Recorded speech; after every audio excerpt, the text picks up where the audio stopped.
Hello friends, this is Suman and welcome to electric classes. आज हम discuss करेंगे Uttar Pradesh metro rail corporation limited में जो नया रिक्रूटमेंट नोटिफिकेशन आया है उसके बारे में।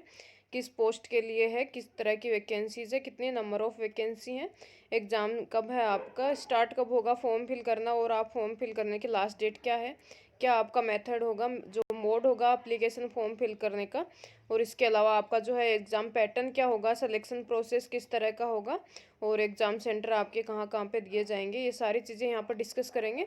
लेटेस्ट नोटिफिकेशन है आपका 1 नवंबर 2022 को निकला है, तो उसके बारे में डिस्कस करेंगे। पहले अपन देख लेते हैं कि आपका जो नोटिफिकेशन निकला था वो आपका निकला था 1/11/2022 को, 1 नवंबर को।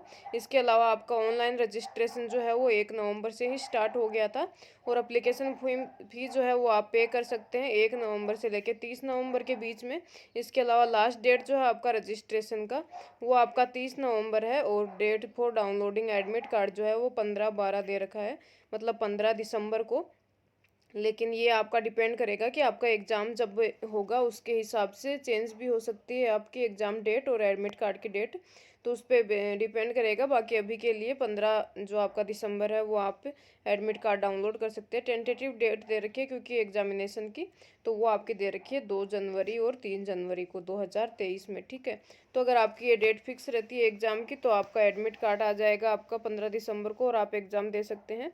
लेकिन अगर आपकी डेट जो है चेंज हो जाती है तो उसके बाद आपको जो है यहाँ पे देख सकते हैं, लेकिन टेंटेटिव डेट जो है वो आपकी फिक्स नहीं रहती है, हमेशा चेंज ही होती है। तो इस तरह से आप देख सकते हैं। अब डिस्कस करते हैं हम कितनी नंबर ऑफ़ वैकेंसीज़ है, किस किस तरह की आपका कैडर में वैकेंसी है। तो सबसे पहले बात करेंगे हम असिस्टेंट मैनेजर की। असिस्टेंट मैनेजर में अलग अलग ब्रांचेज के लिए हैं। सिविल के लिए है, इसके अलावा अगर बात करते हैं तो इलेक्ट्रिकल के लिए है, एसएनटी के लिए है, और एक आपकी अकाउंट्स में है, ठीक है। तो सिविल की बात कर लेते हैं पहले। सिविल के अंदर आपकी जो है पे स्केल आप यहाँ पे देख सकते हैं, आपका अच्छा खासा है असिस्टेंट मैनेजर का। इसके अलावा अगर बात करते हैं अपन नंबर ऑफ़ वैकेंसी जो हैं आपकी कितनी होंगी यहाँ पर, तो number of vacancy assistant manager civil के अंदर 16 नंबर ऑफ़ वैकेंसीज़ हैं आपके पास।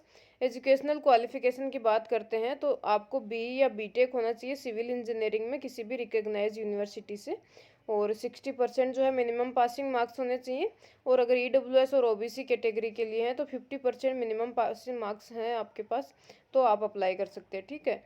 ईडब्ल्यूएस ओबीसी या फिर आपका जो है एससी एसटी कैंडिडेट्स जो हैं वो 50% मिनिमम मार्क्स होने चाहिए आपके बीई या बीटेक के अंदर एग्रीगेट।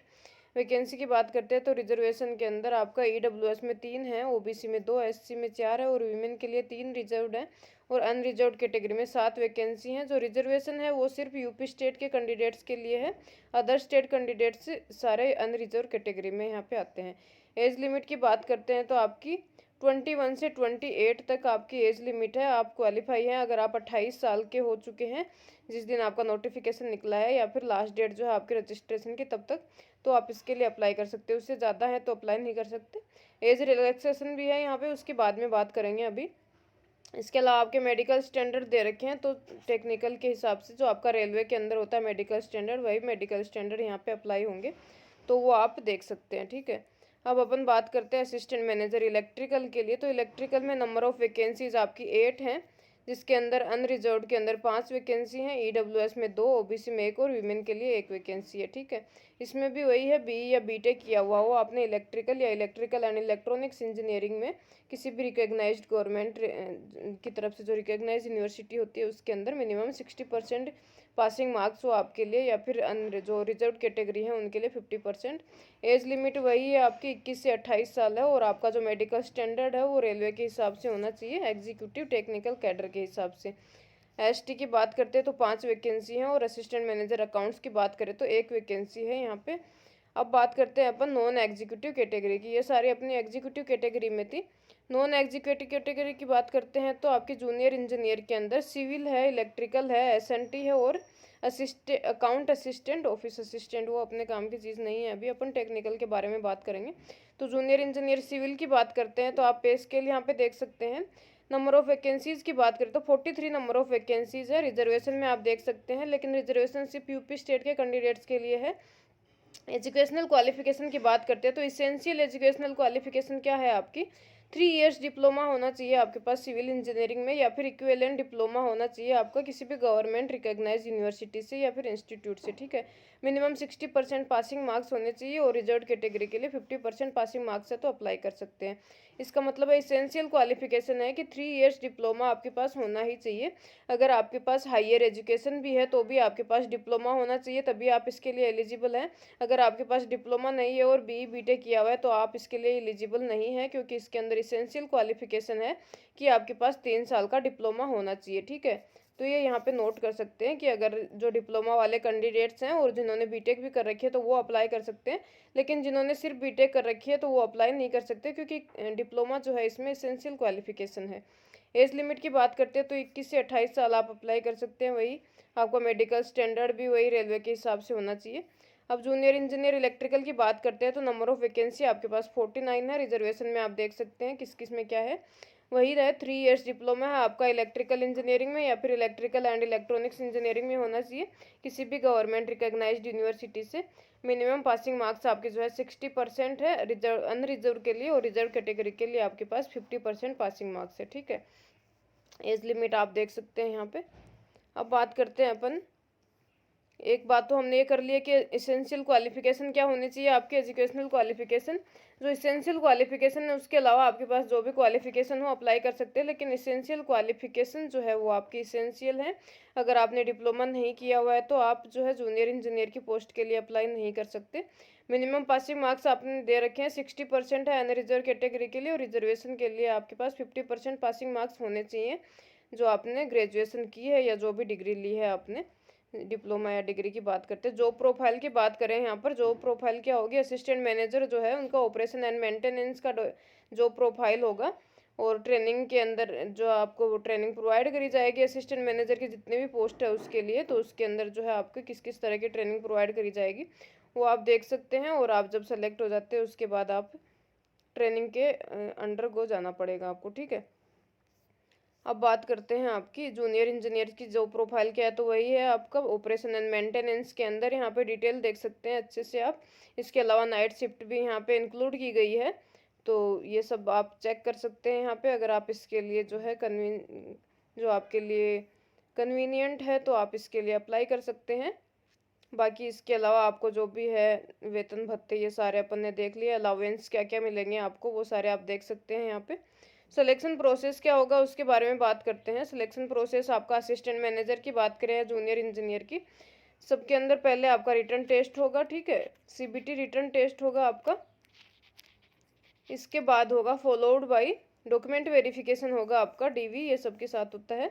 और उसके बाद आपके मेडिकल एग्जामिनेशन होगी, ठीक है, जो मेडिकल स्टैंडर्ड गवर्नमेंट ने डिसाइड किए हुए हैं रेलवे के लिए, इंडियन रेलवे के लिए, तो वो सारे आपके लिए अप्लीकेबल है यहाँ पर। तो आप स्टेप देख सकते हैं, आपका सीबीटी होगा पहला आपका, फिर डॉक्यूमेंट वेरिफिकेशन होगा और मेडिकल एग्जामिनेशन होगा। किसी भी कैटेगरी की बात करते हैं अपन तो ये तीनों स्टेप्स उसके अंदर होंगी, ठीक है।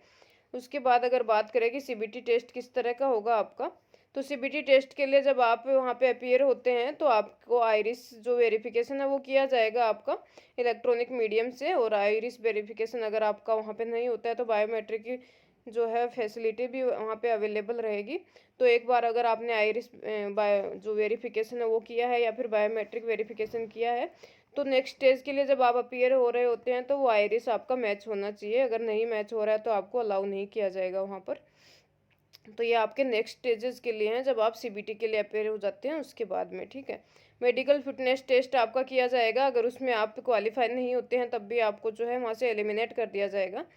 तो ये सब आप देख सकते हैं। रिटर्न टेस्ट किस तरह का होगा आपका, रिटर्न टेस्ट जो आपका हिंदी और इंग्लिश दोनों लैंग्वेजेस में होगा। तो किसी भी स्टेट के यहाँ पे कैंडिडेट अप्लाई कर सकते हैं क्योंकि दोनों लैंग्वेज में है, इसमें कोई कंपलसरी लैंग्वेज जो है यहाँ पे वो है नहीं, ठीक है। इसके अंदर आपके पास क्वेश्चंस होंगे, इंग्लिश लैंग्वेज के होंगे, जनरल अवेयरनेस के, लॉजिकल एबिलिटी की, क्वांटिटेटिव एप्टीट्यूड। इसके अलावा आपका जो डिसिप्लिन है उसका नॉलेज आपके पास होना चाहिए। जिस भी स्ट्रीम से हैं आप, इलेक्ट्रिकल के हैं, सिविल के हैं या फिर अकाउंट्स के हैं, तो उसके डिसिप्लिन के बेसिस पे क्वेश्चंस आएंगे। टोटल 140 नंबर ऑफ क्वेश्चंस होंगे आपके पास यहाँ पर। सारे क्वेश्चन इक्वल मार्क्स के होंगे। टोटल जो है आपका 2 घंटे का एग्जाम होगा। इसके अलावा 1/3 जो है एवरी रॉन्ग आंसर के लिए आपका मार्क डिटेक्ट किया जाएगा, तो नेगेटिव मार्किंग भी है यहाँ पर। ठीक है। और एग्जामिनेशन सिर्फ और सिर्फ कंप्यूटर बेस्ड टेस्ट से ही की जाएगी आपकी ऑनलाइन मेथड से।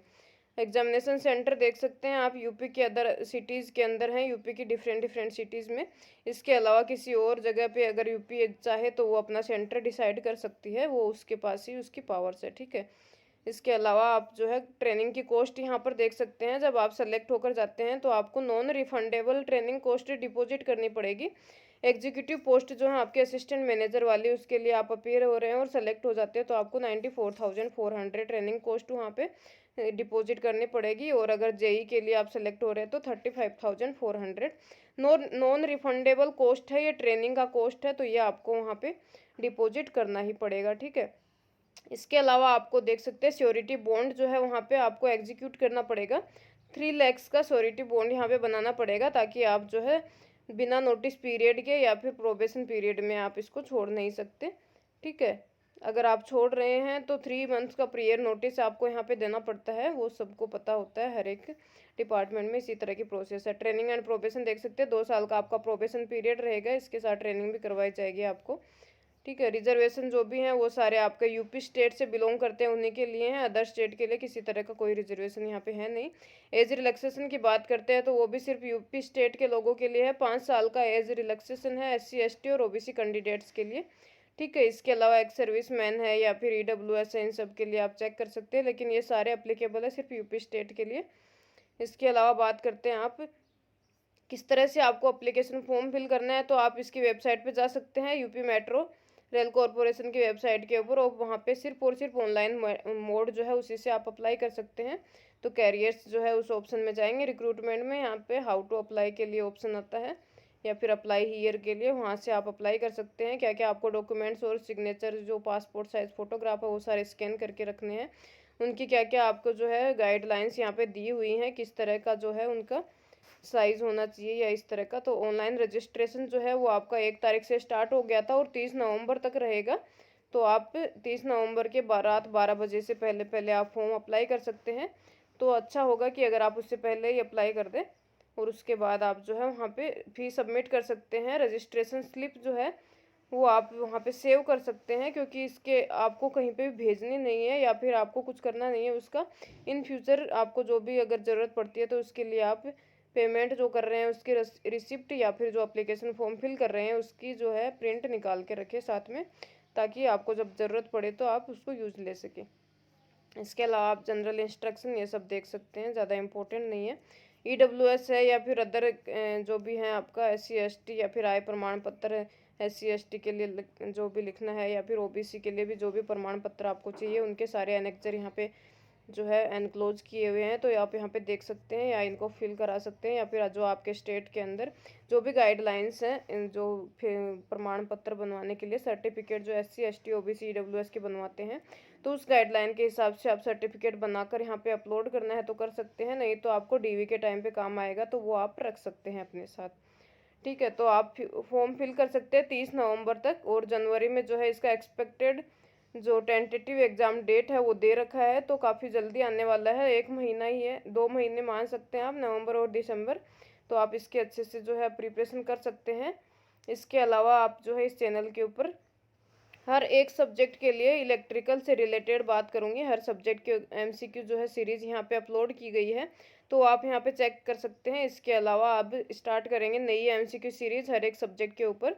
इसके अलावा आपको किसी भी तरह के डाउट्स या क्योरीज हो तो आप जो है मुझे टेलीग्राम पे कांटेक्ट कर सकते हैं, टेलीग्राम ग्रुप ज्वाइन कर सकते हैं आप, इलेक्ट्रिक क्लासेस बाय सुमन चौधरी करके टेलीग्राम ग्रुप है, वहाँ पर आप आकर ज्वाइन कर सकते हैं। किसी भी तरह का आपको जो डाउट है वो पूछ सकते हैं, वहाँ पर क्वेश्चंस भी होते हैं, और अलग अलग तरह के इन्फॉर्मेशन इंपॉर्टेंट टॉपिक या फिर नोट्स या फिर प्रीवियस ईयर के क्वेश्चंस जो है वो वहाँ पर पोस्ट किए जाते हैं, तो आप अपनी प्रैक्टिस वहाँ से कर सकते हैं। और अभी के लिए इतना ही। जिस तरह से आप प्रिपरेशन कर रहे हैं वो करते रहें, और प्रिपरेशन किस तरह से करनी है अगर उसके संबंधित आपको कोई भी गाइडलाइन चाहिए या फिर जो भी आपको टिप्स एंड ट्रिक्स चाहिए तो उसके लिए आप मुझे बता सकते हैं, तो मैं और वीडियो आपके लिए अपलोड कर दूँगी कि आप जो है इफ़िशिएंटली और इफ़ेक्टिव प्रिपरेशन के लिए क्या करें, किस तरह से आपको प्रिपरेशन करनी चाहिए। तो आज के लिए इतना ही। Thank you so much and have a nice day.